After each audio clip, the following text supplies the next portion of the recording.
Hey, Basement Lounge fans, welcome back to another monthly installment of the VIP Table. This is the monthly show where we get to sit down with a guest and just have a conversation, get to know them, get to know a little bit about what they do and what makes them a VIP, honestly. And this show, of course, is brought to you by PODDECKS. Make sure you guys head over to PODDECKS.com.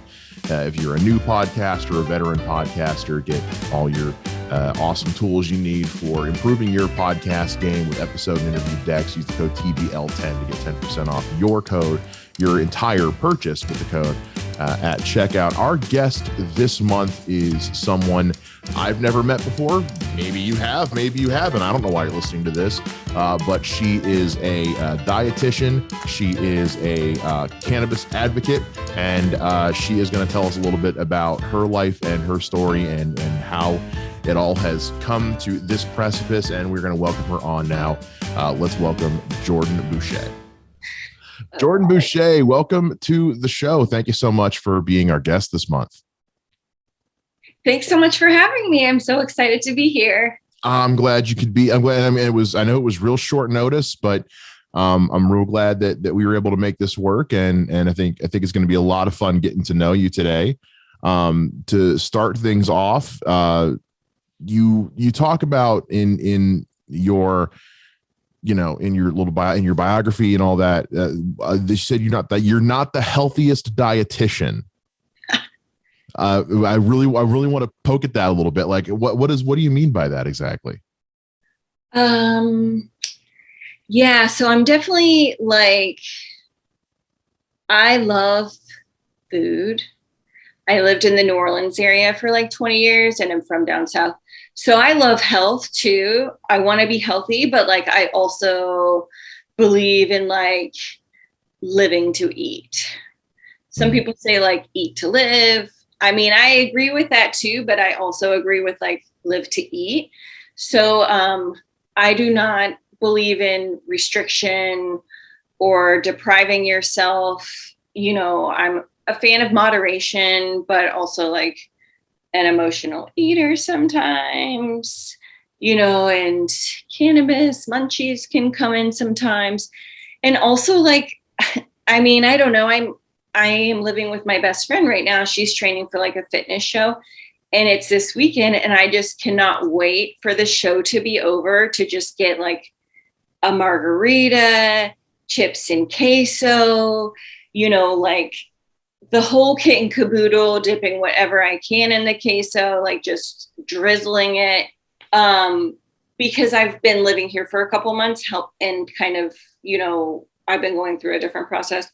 But anyways, so I have not been indulging like I wanted to since I recently moved back to Texas, and I cannot wait to do that. So I'm going to eat whatever, I'm a big food. I just spent the whole day at my mom's. My little brother's going off to college, and we spent the whole day baking because he and I love to bake. So we were baking bread and pretzels and stuff like that. So I've been eating all day. What are some of your go-to things you love to just eat and especially on a munchy day or something? Sure. Well, first I have to say that I've never made pretzels before, so that is very impressive. Ooh, highly recommend it. I will need to get the recipe from you because I did a little quarantine baking, but I never just went past trying to be fancy bread or whatever. So it was yeah, I'll get that to you. It was after doing that the first time, I can never go back to regular pretzels. What? It's ruined regular pretzels for me. I have to have these.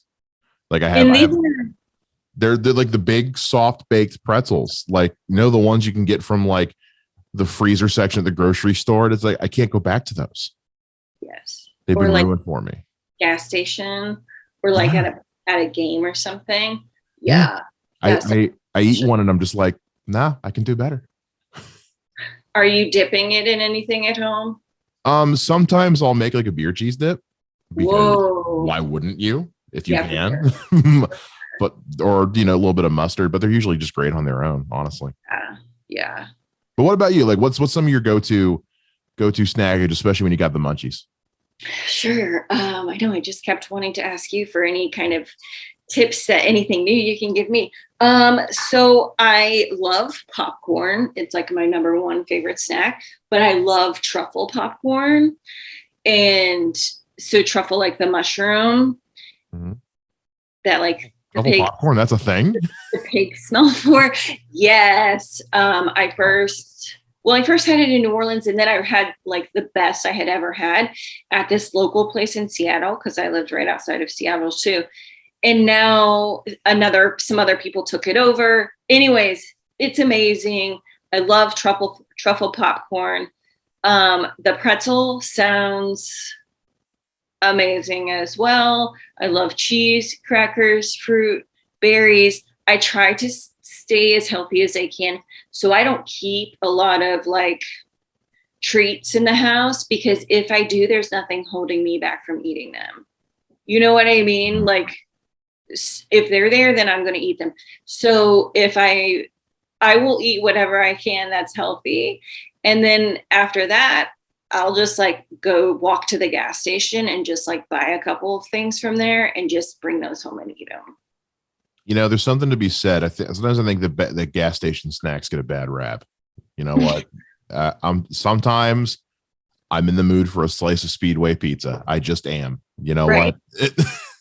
Judge me all you want. I don't care. I too love popcorn. There's a place in town called What's Poppin', and it's like 30 different kinds of popcorn. Oh my God. And I'm not, that's one of those places I say I'm not allowed in there with adult money, because I will spend it all. Yeah. No, I love popcorn. Yes. Yeah. Like after Seattle, I moved to Boston area, and I spent like $200 on popcorn one year. Like we would just get it, the truffle. You should maybe see if What's Poppin' can consider truffle if you like it. I should. Yeah, that would be really popular. I've never had truffle anything, so yeah, I know. It's one of those like someday I'll be able to.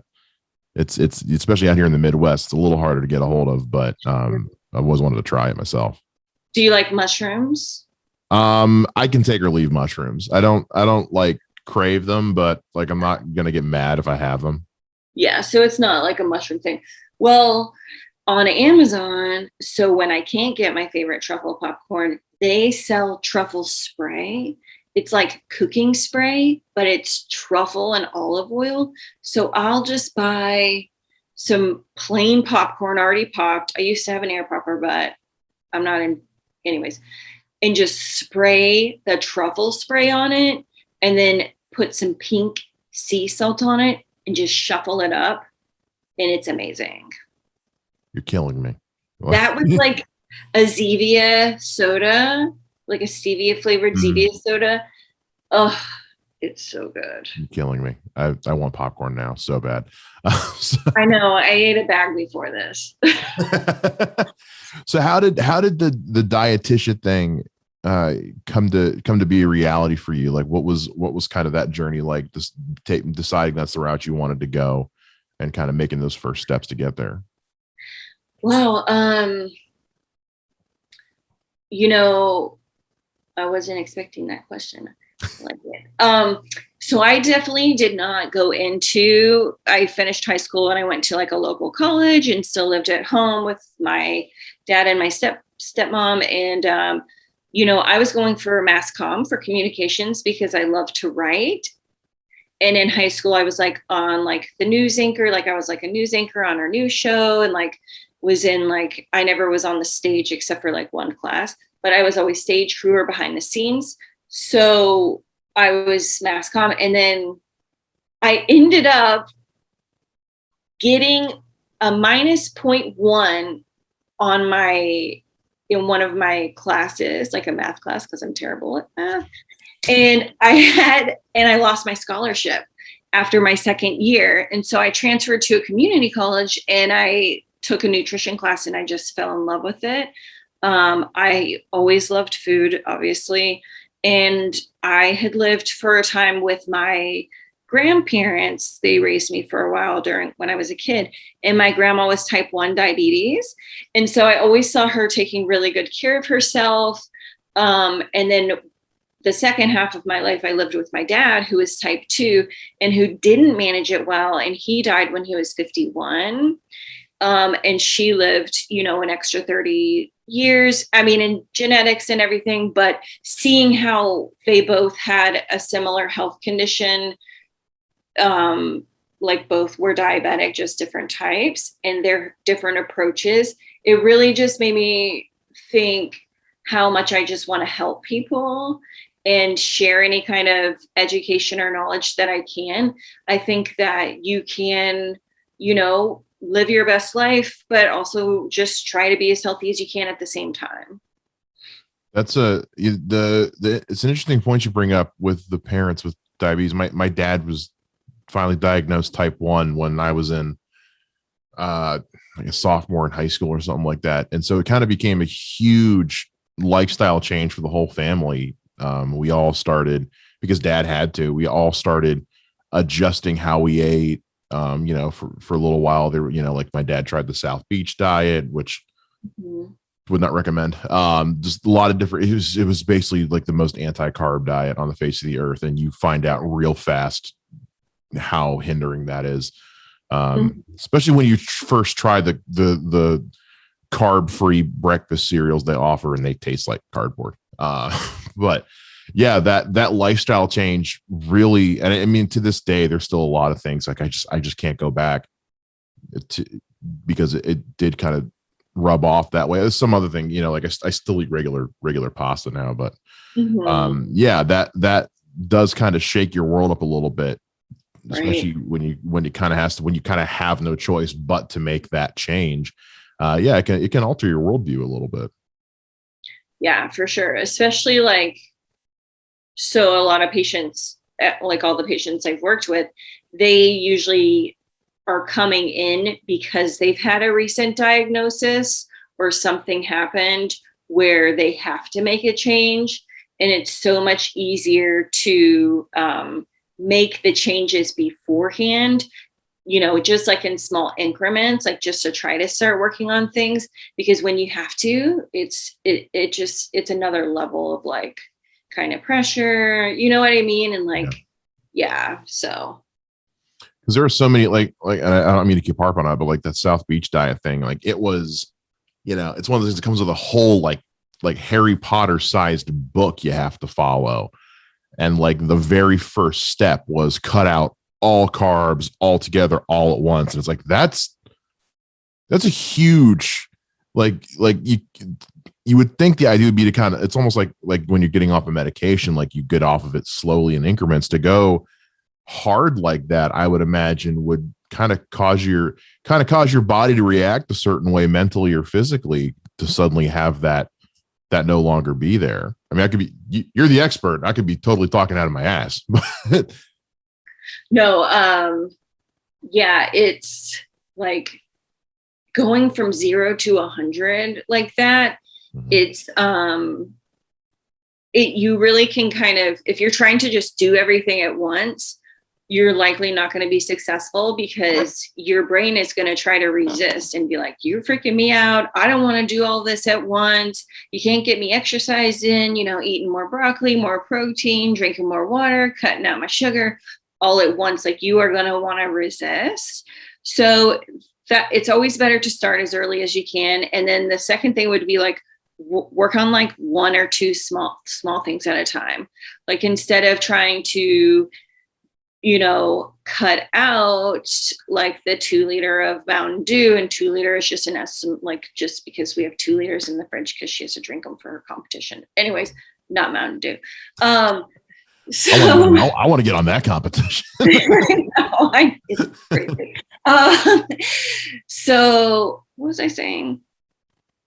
You're talking about like going from like 0 to 100, cutting everything out all at once. Yeah. So it's really hard to do that. So you're likely not going to stay on plan. And then once you crack, right, you might do good for 2 or 3 days, get your food, have it all ready.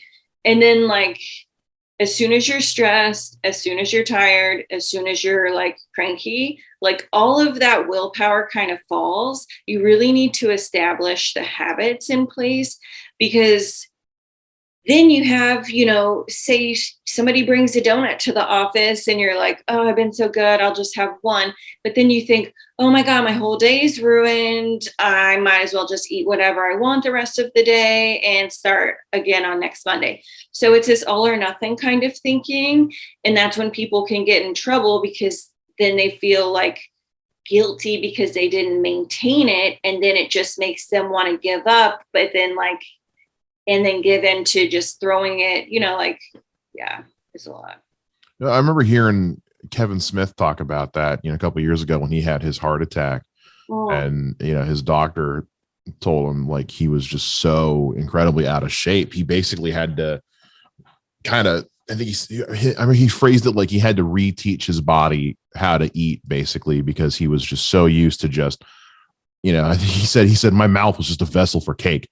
And so he talked about having to, like, because he had to go vegan, basically, he had to get a lot of weight off. And so he talked about how for like a month, all he ate was just potatoes, like no butter, no salt, just potatoes, to kind of do like a hard reset on his mind and his body almost, which is, I can't imagine. Although I did like the part where he said his favorite day was when he found out peanut butter and jellies were vegan, which it's a good thing to hold on to, I guess.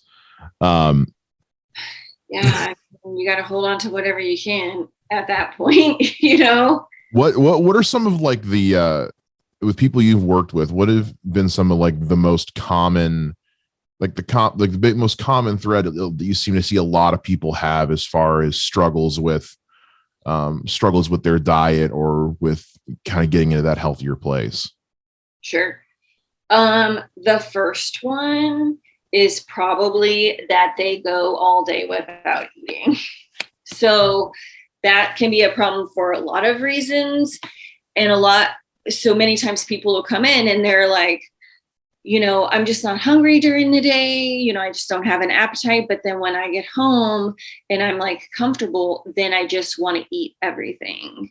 Or, you know, and at that point, you really don't, your body's starving. You've been freaking it out all day, you know, working, probably just drinking lots of caffeine, stimulants, maybe energy drinks. Maybe you have sugar from those drinks pulsing through you.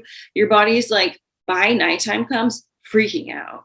And you're not going to want to, like, at least me, I'm not going to want to sit down to like a grilled chicken on a salad if I haven't eaten all day. I'm like, where's the heavy stuff? I need the mac and cheese, you know, I need I love seafood. So like, you know, where are the po' boys at or whatever. So there's all like, where's the tacos, you know, with the extra guac and queso. So that's like a big thing. And that can happen for stoners too. So I work with cannabis clients now who are looking to manage the munchies and lose weight and like live healthy as a cannabis user. And then like, so you go all day and then end of the day, plus you have the munchies on top of that. And you're just like going to eat whatever. And people will even sleep eat too. And they're like, why am I doing that? And I'm like, you're not eating all day, you know, you have to. So that's like one of the biggest things. The other thing is people, I would say on the whole, do not eat enough protein, which helps to keep you full. I think if people want to be vegan or go vegetarian or whatever, that's great. I think everybody should just do what is best for them and their body. But typically for my weight loss clients, they are eating some animal products for sure. I'm with you, by the way. I'm a huge, I love seafood so much. You're on Twitter as Dank Nutrition. You know, you call yourself the Dank Nutritionist. So aside from just like, I know you mentioned you work with like the cannabis users in, you know, managing the munchies and losing weight, have you found any way in your practice that that using cannabis can also be beneficial to someone who's maybe having the dietary struggles of some kind? Yeah, there's actually strains. Just like there's strains that can give you the munchies, there's strains that can make you not hungry, basically. So people will use these strains, like they will switch what they're smoking or what they're using to a non-appetite stimulating strain. And a lot of people have said that they've lost weight since they've started using cannabis. And actually, on average, cannabis users have a lower BMI than non-cannabis users too, which is interesting. So I would say if you're struggling with that and you want to try to use cannabis as best as you can, look at the strains that you're using, and then also just trying to set up healthy habits to make the cannabis work for you. You know, you don't want to let it control you. You want to be in control. So that could look like smoking something that's more of like an upper and having a hike planned that day, you know, and bringing some pre-made snacks with you. So it can definitely be a part of a healthy lifestyle. I know that I just segued like all the way around from what you asked me. You're totally fine. That's what we live for here. And that kind of gets me into what I was going to talk about anyway, which was, you know, obviously even now today, cannabis is a kind of a hot button issue. People still can't seem to agree on, and it's seems like every year it's getting a little bit, I hate to use the word better because that implies it was bad, but have you had any in your field and in the industry work, and has there been pushback that you've received from people who maybe still aren't on board with the use of cannabis? Like, have you received any kind of pushback from how you approach things? Not yet, but I'm sure it's coming. Right? Someone's gonna have an opinion, you know what I mean, and want to let me know what they think. You know, the tricky thing is that if I'm in healthcare and in like all of the clinical jobs, they still drug test you. You know, they will even drug test you for nicotine. A lot of them. Really? So it's, yeah. And they're like, because they're like, we have a no nicotine policy here. And if you test positive, then you can't get the job. I know. I mean, devil's advocate. I mean, I get it, but I'm also like, really, like that's the, there's worse things. That's yeah. I mean, yeah. I mean, if I'm thinking about it, it's probably to like save on their expenses of like insurance premiums or whatever. But yeah, it's pretty crazy. So it's just tricky because for a long time I felt like I had to hide who I was because I was working as a health professional, and you don't want to like, you know, it's kind of tricky because you're like, oh, here's my coworker, you know, like, I wonder if they smoke, if they find out that I do, am I allowed to friend them? Because then they're going to see all my stoner pictures, you know what I mean? Or whatever. But like, I'm out of the cannabis closet now. To speak. I heard that on another podcast. I can't remember the name of it, but they are hilarious. Yeah, so I'm out of the cannabis closet, and like I actually have a video that I recently made, and it's like really not good quality, but you know, whatever, where I'm like, this is how I felt as a health professional secretly using cannabis or whatever. And I'm like in a robe, and it's like, shame, shame, shame. And I'm gonna have to like dub it in if I can figure out how to use the technology. Because it's true, you know. I mean, even right now, I'm about to get a contract clinical job, and I had to take a drug test a couple of days ago, and I was able to pass it because I have tricks, you know what I mean? But like, it's like, you know, nervous. Like, it's crazy. It is, especially when you think about like in how many states it's been decriminalized, that it's still one of those things that like, yeah, like you imagine the guy ringing the bell, shame, and it's become, and it's also, I whenever I hear the argument, like, well, you know, we can't legalize it because then people will smoke it. It's like, people are smoking it already, dude. Just, right. and you know, and obviously you can get into the whole politics of the situation too, as well as, you know, how many people are making a living selling it while others are sitting in jail because of it. that being what it is.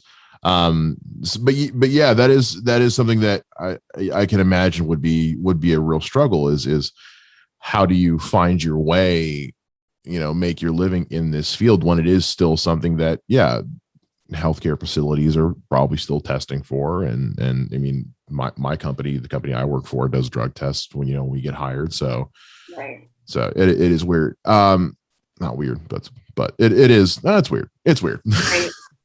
Right. I do want to, because I was going to, because I want to get into this quick segment real quick. So as I mentioned, we are sponsored by PODDECKS, and they supply different kinds of Dexa cards, digitally and physical, for interview questions. And I was going to ask you one about fitness and health, and then the foodie thing came up, and I said, screw it. There's a deck about food. We're going to talk about some food here. The first one I want to go with is, and because you mentioned loving seafood, so what are your favorite kinds of seafood? Sure. I love crabs. They are like my absolute favorite. I love crabs so much. Yeah. And it's like a more of a visceral thing too, because with my dad, my family, we would always go crabbing and fishing, and he built these crab traps that worked so good. And he, like I said, he died 15 years ago. So it's always just I still will go crabbing now, and it's just so fun to me. But yeah, so it just, crabs for sure are my favorite. I love crab so much. I lived in the Carolinas for a number of years, and there was a place that I would go to on Saturdays for $20. It was all you could eat crab legs. Oh my God. Yeah. They got $20 for me once a week, at least. We were just in Charleston actually for a family vacation. And while we were there, whenever someone would say, where are we going to eat? It's cause I live in Ohio now. I'm not getting fresh seafood around here. So it was where you want to go? It's wherever we're going, they have to have seafood. Cause while I'm down here, I want, and I had, crawfish. I had gator for the first time in my life. That was weird. It was good. Flounder, shrimp, scallops, oysters. It's just, I love seafood. Only thing at this point I haven't had is lobster seafood. Oh my God. That never, when I was living down there, I couldn't afford it, and there's nowhere to get it up here. So someday. Yes, you'll have to go. Before I moved back down south, I was living in Plymouth, Massachusetts. So they've got lobster everything there. Oh, I'm dying. I had an imitation lobster roll. Oh no. It was like eating rubber. It was like eating fishy rubber. It wasn't for me. Corn chips or potato chips? You mean Fritos corn chips? Like Fritos or Doritos, or Lay's Ruffles? Definitely not Lay's Ruffles. No, I love tortilla chips. Love tortilla chips. Again, going back to the queso, the salsa, things like that. Homemade nachos at home. Are you kidding me? Yes. And then, I'm from the South, and a Frito pie. Have you ever had Frito pie? Oh, yes. Yeah. Yes. Okay. I'm with you. Lay's, Ruffles, whatever, they're fine. It's potatoes and oil. I don't care. But there is just something about a good corn or tortilla chip. Yes. That it hits. And yeah, I remember when I was in middle school, my favorite snack to have when I got home was broke nachos, which was just yes, store brand Tostitos, and I'd take American cheese slices and make it in the microwave. Because that's what we had basically. But I ate it and I don't regret it. Yeah, exactly. Yeah. Yes. And I have my most favorite tortilla chips. I found them at some Whole Foods down south, and I can't find them anywhere else. And I think they're called Have a Good Day chips, or Have a Good. The secret sauce, they put a little soy sauce on them. Ooh. and it makes it that much more kind of salty and like flavorful, and they're like real tan looking. They're so good. I like that. We have a new taco place that just opened up, and they make their own. You can get a flight of dips. Like they do flights of dips because they make their own guacs and salsas and quesos and stuff, and they make their own tortilla chips, but they make them thick so that they're not breaking off the minute you put it in the. And they hit a little bit different. I'm not gonna lie, they're pretty good though. Oh my god, that sounds so good. Have you had fresh table guacamole made, like tableside guacamole made? No, that's a thing. Yeah, they just like pull up a cart to your table and just like scrape the avocados out there and just do it. It's so good. Oh, I'm into that. I need to find a place that does that. I need that in my life now. Yeah, you do. I love to travel, and I love traveling to big food cities. 2019, I went to Chicago for a week, and good Lord, the hot dogs, that place, there's something about the way Chicago does hot dogs. I don't know what it is, but I eat hot dogs here now, and I'm like, yeah, but it's not a Chicago dog. I don't know. They take hot dogs so seriously.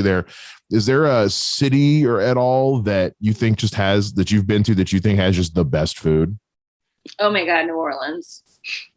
Oh well, that's cheating. I mean, well, I mean, yeah, like nothing else compares. No. Like you just can't. I mean, there are places that may not have, I mean, I want to say that there's places that may not have, that like New Orleans doesn't have, but I don't think that's true either. I think that they have everything you could ever want. It's like Wonderland. One of my favorite episodes of The Simpsons is Homer goes to New Orleans and does like a food tour. It's like a 3-minute segment of him eating just everything that is made and all these actual places that exist in New Orleans, like, you know, these shrimp po' boys and all these crab things and all these different kinds of gumbo. And it was one of those, just like, I want to live there. But I would weigh 1,000 pounds if I lived in New Orleans easily. Oh, I think we lost her. Me? There you are. Oh, sorry. No, you're fine. My friend's dogs may go crazy in a second. Just FYI, I'm gonna try to mute myself. Oh, that's fine. Oh fuck, here they go. Sorry. Okay. My cat's clawing at the door. It's okay. I don't remember what we were talking about. Living in New Orleans, like favorite food cities. Like I would weigh 1,000 pounds if I lived in New Orleans. Oh my god, yeah. It's very tricky. The lifestyle can suck you in because like the bars don't close either. So like I lived by a bar and there would still be people partying at like 5 a.m., you know? And so it's just, yeah. And there's like always something to celebrate, like festivals. I mean, that's what gives it its beauty too. Plus, like, it's like real, like rich food, Mardi Gras, you've got king cake. I mean, what is king cake? I've heard people mention that before. I don't know what king cake is. Yeah, so it's like bread, which kind of sounds weird, right? It's not like cake like you would think. It's like bread and it comes in like an oval or a circle. Sorry, I'm like showing you. No, you're good. Oval, circle. And they put like, I don't even know how to explain it. Like it has like a topping, like a cream kind of sugar topping on the sauce. Okay. And then sometimes they'll stuff the inside like pralines and cream, strawberries and cream, just strawberries. Like, or you can get it plain. And if you get it plain, it just kind of tastes like cinnamon on the inside. Oh, the top, it's icing and then like sugar. Sorry, I don't know what I'm thinking. They're so good. And then, there's a baby inside of it. Okay. I know. I'm gonna need you to keep going. So there's like this tradition and they take a little plastic baby and stick it inside of the cake.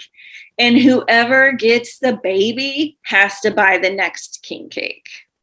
Oh, yeah.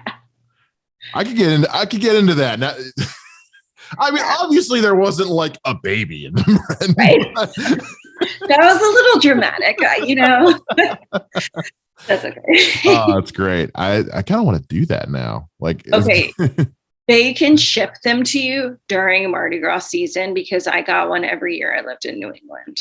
Oh, every summer, COVID notwithstanding, my friends and I go to this big camping event in Pennsylvania called Penzic, where we basically live like it's like the 1700s. Whoa. Like it's Renaissance fair type kind of like a Ren fair, only it's not really open to the public. Ooh. There are some like vendors and stuff and like people who like restaurants who like will have like a little food square. But the main idea is that like while you're there, you all camp in groups. And so your camp is kind of like your homestead. So like we build like a makeshift kitchen in our camp and stuff like that. But we're always looking for like fun new traditions. And I'm just thinking about this right now. Like we can make that work. This is like something we could totally do, especially for big parties. Just whoever gets the bread has to bring one the next year or something like that. Yeah. I love that idea so much. Yeah. Also, there's so much debauchery at that place. It's ridiculous. It sounds awesome. It's fantastic. I recommend it if you like camping in the outdoors and kind of being in a constant state of not sober for about 5 days. Love it. It's the best thing ever. Yeah. And from a health standpoint, you walk about 8 miles a day. So if you're going to lose weight, whether you want to or not. Right. Can you costume? You better. If you don't, you get weird looks. Oh my God. Okay. I love like that. The first time I went, I just had regular clothes on because I had never gone before. I was with a bunch of my friends who brought me. So I was going to get like because they have vendors there you can buy clothing and stuff from. So I was going to buy it. But the whole time I was there, everyone just kept saying, "Why are you naked?" It's one of because it's like 11,000 people go every year. It's huge. It's a whole campground in Pennsylvania that we just take over. So how are you in? How do you get in if it's not open to the public? I mean, you can. So you have to like reserve campground space. Okay. So you can either reserve space as a community, which is basically like you get like X amount of square footage, or they have an area where you can just go camp in singles, which is basically you have space for your tent and your personal belongings. Yeah. And then you have to register online is all it is. But like people can't just like show up and walk in the door for the day. Like you have to register months in advance and right. Bring about $500 cash because you're going to spend about $500 cash, whether you plan on it or not. Right. Of course. Yeah. It reminds me of, I've been to a couple of like camping music festivals, like Bonnaroo and some fish shows and stuff. So it kind of reminds me of that, except like with a flair because of like the time. Yeah. It would be like Game of Thronesy, I feel like. There's a guy who rides around the campground on a unicycle with a set of bagpipes, just playing the whole time. I love that. And you got to be careful which week you go. There's this 2 weeks. The first week is family week. Yeah. So like you're encouraged to bring your kids. There's a lot of daytime activities. There's a curfew and noise ordinance. It's a safe weekend. Yeah. But the second week is called War Week, which is how much you're at risk. And that's usually when there's like all kinds of parties at night. And it's like, if you try to go to bed early, like that's on you. There's no promises. You might as well just get up and go do shit. Is there like jousting? Yeah. There's actually a whole, if you want to be part of the play combat, there's a whole battlefield where guys put on armor and reenact combats on a battlefield. That'd be so fun. It's not personally my thing because I don't like to get hot and sweaty. I go for the camping and also just because like you're in the mountains. Yeah, that is nice. It's super relaxed. Last question from this app thing, and then we'll get back into stuff here. Do you prefer fancy restaurants or local dive restaurants? Local dive fancy restaurants. So like, what's scary is I know exactly what you're talking about. Okay. So yeah. So I don't want like I want really good food, like a game up or 2 or 3 from what I can make, but like somewhere like casual and like chill. There's a place in town called Lilies that we have here. It's high quality, classier food than I typically make in my kitchen. But I also go in there and drink my cocktail out of a giant tiki. Right. So I don't feel like I have to get dressed up, but if I did, they would look at me weird. Right. Yes. Exactly. I love that. Yeah.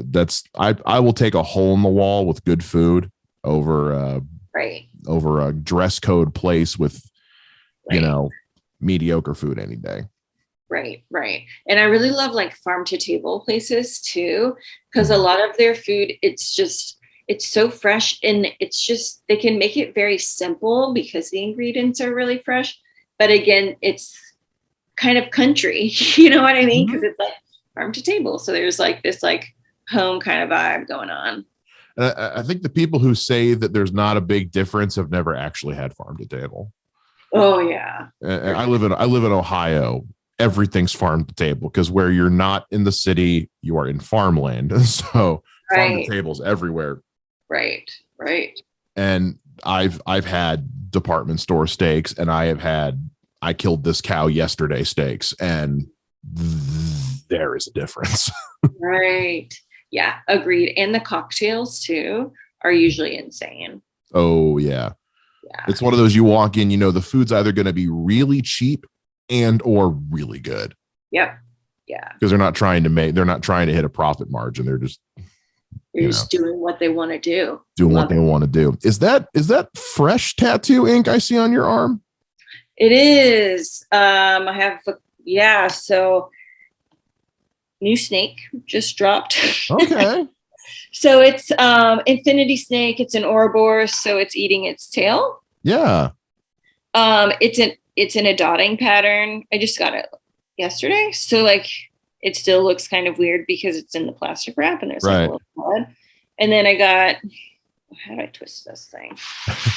And then I just got, oh, good Lord, a wave. Oh, I like it. Yeah. So they're both pretty, symbolic for me. So I got them yesterday and I got my ear pierced. I just went all. You're just loving that glow up. You're just like, screw it. I'm getting ink and I'm getting piercings and fuck it. I'm ready to do it. I'm doing it. Oh yeah. Good for you. And there's something to be said about simple. I love the big ornate piece tattoos. Those are great. Something to be said about something that's simple and meaningful. I mean, mine's just, this shirt's not gonna let me do it. Mine's just 3 Nordic runes that spell Thor, which I know it's a comic book character, but when I lived down south, my real good friend, we both would cosplay. She would cosplay as Loki. I'd cosplay as Thor. So when I left town, she got one that said Loki in Norse. I got one that said Thor. Love that. Yeah, it's super. I love the simple, but you know what? The simple ones I think tend to actually mean something other than just check out my flaming tiki skull storm cloud pirate ship thing, which is cool. I'm not knocking it. But yeah, I was telling the guy yesterday, I was like, all of my other tattoos are like flipping into the book and being like, okay, I'll just take that. You're right. And I'm like, I don't really do that. So I drew these. Well, oh, wow. Technically I designed them. Like I took some images online and then I just kind of like remade them my own thing. And then like they were really shaky. So the tattoo artist, Eric, here had to fix them for me, but he did a great job. Anywho, yeah, so I just got it. Yeah, I love the simple. And one more thing to kind of circle back around, Loki is, I'm writing a fiction novel and Loki is a character. Not comic book Loki, but this person is like living on a weed farm Loki. So I love that idea. Loki with pot. I'm Yeah. into it. I'm into that. Yes. I'm 100%. Awesome. I'll let you know when it's done. Please do. That's fantastic. As we as we start to kind of wrap things up here, so as far as I like to ask people this because I like to imagine everyone has one of these, but usually when someone undertakes an endeavor of some kind, something they're passionate about, there's usually some kind of end game goal on a pedestal, be it big or small. Is there something like that for you? Oh my God. Yeah. Of course. Yeah. What is it? So, I feel like some of the spiritual stuff or like personal power manifestation gets a bad vibe. But I am really trying to work with it. I have been on the bottom, I've had enough breakdowns to own a tow truck. So I'm taking whatever I can right now. So I've been doing a lot of like trying to do visualization, goal setting. So I've actually think about this all the time, right? So I'm in like Spain or Portugal. I can look out the window. I'm in like a villa, they've got like the white walls that are like kind of some stone material or something. You can see the ocean. It's like breezy. I have like a wine garden or a winery with grapes. You know what I'm saying? Mm. Like fresh produce that I'm growing.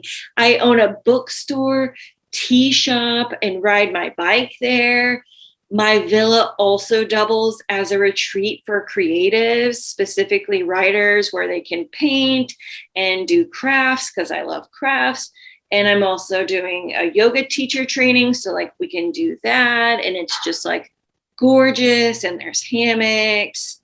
And I'm just writing and just helping people and educating them however I can so that they can feel their best and live their best life. That reminds me of, and you see this in movies all the time, those retreats that, the couples go to re-spark the passion and kind of get back in touch with themselves. And it's one of those things, like you always see these places but you never hear about where they actually are. And it's I love that idea. It's like Fantasy Island without the crazy murder death things. Yeah, but I do kind of like an island with a lot of murders and deaths. I mean, there's something to be said about it. It makes for great television. It makes for great writing too. It does, yeah. I love that idea so much. That's just I love that idea of having like a private slice of heaven that is just yours. Yeah, but then you can also share it with people. And they can work on themselves and like heal at the same time. And then if I'm like, because I'm introverted, I don't even like to leave the house. If I'm like, this is a lot of action for me, I've got to go, then I have another place I can go to and have somebody else run it or just have the villa to myself. You know what I mean? Yeah, I've got big ideas. I love it. I'm like you. Like when COVID hit and everyone was like, can't leave your house. I was like, okay. Yes, I know. I mean, oh no, darn. I know. Shoot. Okay. I get sensory overload real easily, which is not great when you work at a TV station. But oh my God, yeah. But yeah, no, I'm like you. If I just need to be a place to go and just be quiet and lay my head down and not have to worry about life. Right? Yeah. Yeah. I mean, when I lived in Massachusetts, I lived right by the beach. So I didn't want to see anybody, but I would love to go to the beach and just like pick up sea glass and like cool shells to craft with, So like, just, yeah, I'm good with it. I love that. Well, Jordan, I want to thank you for taking, an hour out of your day to sit down and talk with me and indulge my my ever poking and prodding with personal questions about you and your life. I like to invite everyone who comes on the show at the end, if you have if there's anything you want to ask me, to go right ahead and hit me with your best shot. Oh my God, you're putting the pressure on me. Okay, yeah. I have a good one. But first I want to say thank you for having me, because you spent an hour of your day with me too. And this has been so fun. Okay, so this is actually, I think, a Tim Ferriss question that he asked his podcast. What is the most gifted book that you've given people? Like, does that make sense? That's a good question. I know, he has great questions. There's two. I have a lot of friends who are, I have a lot of nerdy friends who are also who were like psych majors or are practicing psychiatrists, psychologists, that kind of thing. And there's a great book called Batman in Psychology that breaks down like the psychology of like the Batman mythos. So I've recommend, but also a lot of my friends are also like creative types and are getting into writing and especially nowadays in the YouTube age, producing their own series and things. There's one called Save the Cat. And it's a book about storytelling and story structure that is probably it's the only the only writing book I still own that I still will go back to and read. And it's the only one I recommend to anybody who's into that creative space. The way that there's not a lot of fancy how-tos, and it's like, I did it this way, so it's the only way it'll work. It's very adaptive. It's very, here are some stepping stones, create the path yourself. It just kind of gives you that base. There's a direction. There's a end location. Get there however you see fit. It's one of the best writing books ever. Is that Blake Snyder? Yeah. Yeah, I have that book. And somebody took that book and revised it into Save the Cat Writes a Novel, because I'm a writer and I just graduated with my master's last week in writing. Thank you. So I have the novel. Well, I have both, but the novel writing one, it is like insanely knowledgeable. When I started writing, like, I didn't even know that there was like story structure or like plot points. Like, you kind of know how the story waves, but I didn't know that there was like a formula to these things. And I love that book. It was one of the best. My friend Travis, who works out in Los Angeles, recommended that to me, and I've never looked back. Yeah. It's one of the best. So yeah, that and the Batman in Psychology book. If you're just curious, that one's more just like, wow, Batman's fucking crazy. It's a lot of fun. It's a great one too. I probably really like it. It's a great like, I'm in the bathtub drinking wine, like, oh shit. Every night. Yeah. I'm on The Green River Killer right now by Anne Rule. I haven't read that one. I'm a little behind on reading. I got to be honest with you. Nowadays, it's finding an hour free that I'm not like doing stuff like this or whatever to sit down and just read a book nowadays it's hard. Yeah, it is. This is an old book, but it's about a really prolific serial killer in the Seattle area. Well, see, now I have to read it. And the lady who wrote it, can I just tell you this? Mm-hmm. So she's a true crime writer. She worked with Bundy when he was a killer. I know. It's crazy. Like, he was a psychology student and they were like working at like a crisis call center or something. What's this called again? So her name is Anne Rule. She's a true crime writer.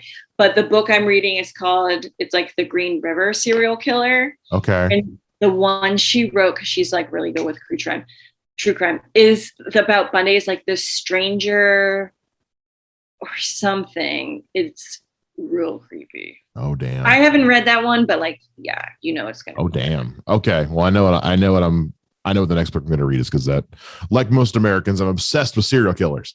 So I know, it's so bad.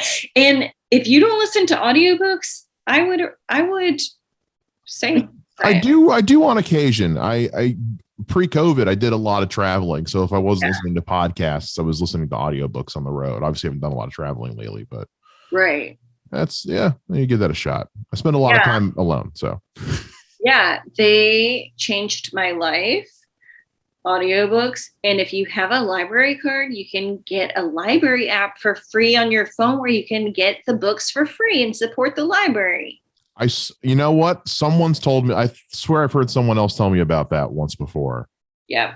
I need to check that out. I will. Yeah. I don't have a library card. I haven't for years and I really need to.